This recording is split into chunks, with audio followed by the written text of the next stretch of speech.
이재용 부회장을 살리려고 제도를 말아먹었다. 이 말을 한 당사자가 지금 스튜디오에 나와 있습니다.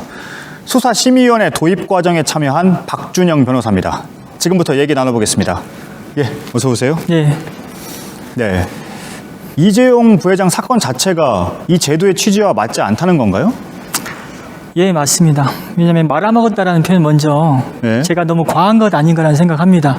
왜냐하면은 우리나라 최고의 법률가들이 또 최고의 기업의 총수를 위해서 마련한 제도인데 말아먹었다 이것보다는 말아드셨다는 게 더 맞지 않나 생각이 들어요. 검찰 수사심의위원회의 대상 사건으로 보기에는 너무나 복잡하고 전문적인 사건입니다. 예. 예. 그렇군요. 취지와 맞지 않다는 게 너무 전문적이어서 그렇다는 건가요? 그렇습니다.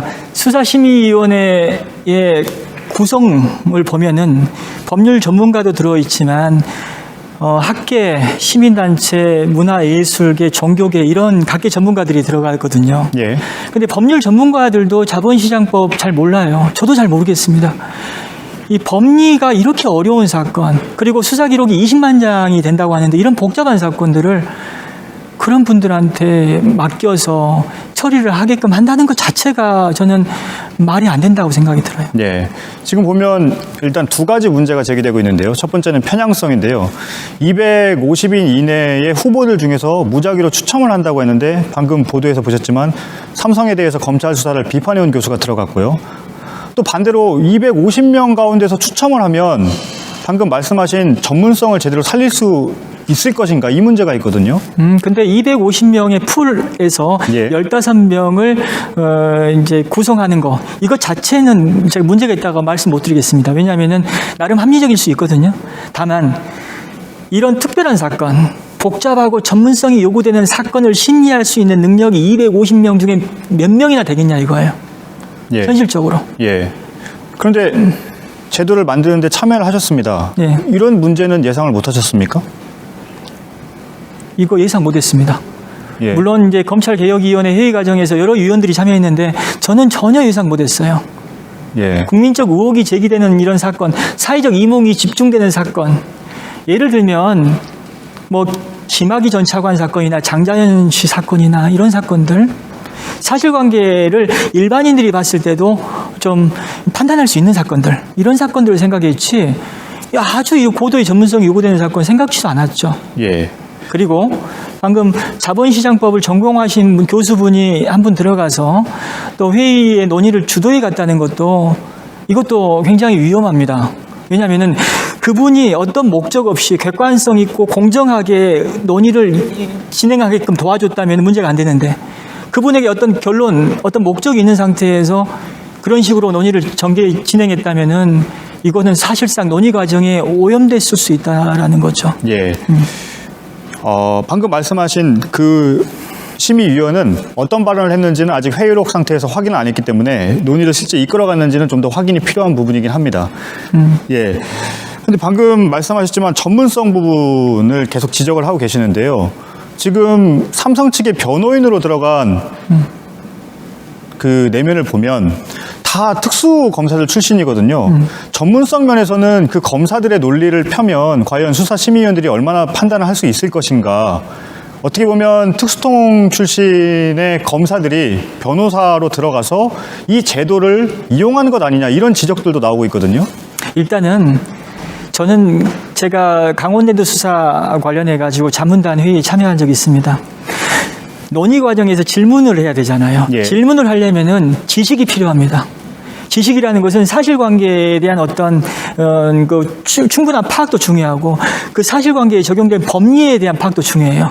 그런데 저는 질문하는 사람도 몇 명 정해졌을 거라고 생각이 들어요. 모르는데 어떻게 질문할 수가 있어요. 예. 그리고 또 이거 악용한 거죠.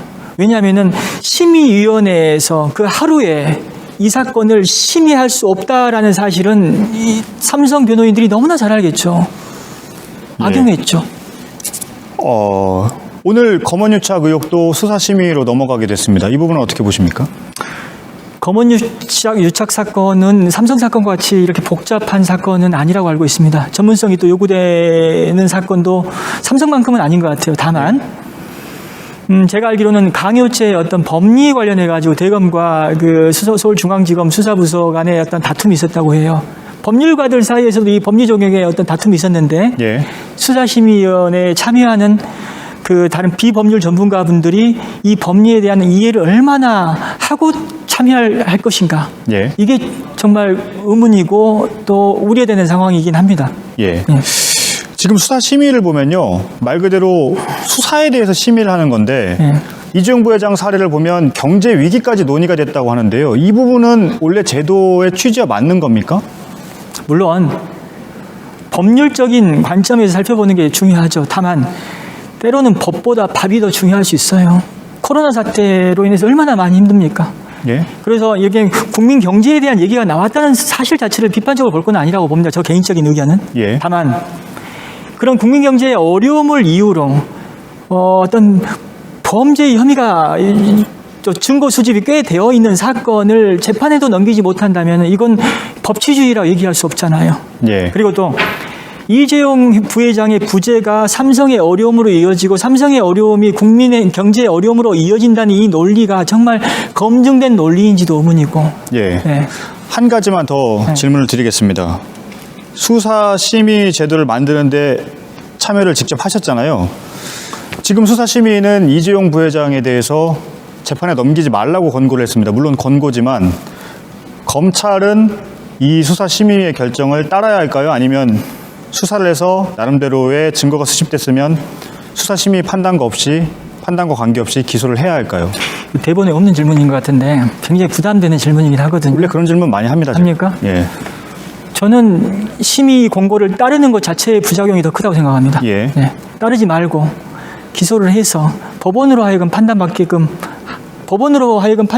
하는 것이 저는 보다 더 정의롭다 예. 생각합니다. 그 문제 역시 수사 심의의 전문성 문제 때문에 예. 라고 보시는 건가요? 예. 알겠습니다. 여기까지 듣겠습니다. 지금까지 수사 심의 도입 과정에 관여한 박준영 변호사와 얘기를 나눠봤습니다. 감사합니다. 감사합니다.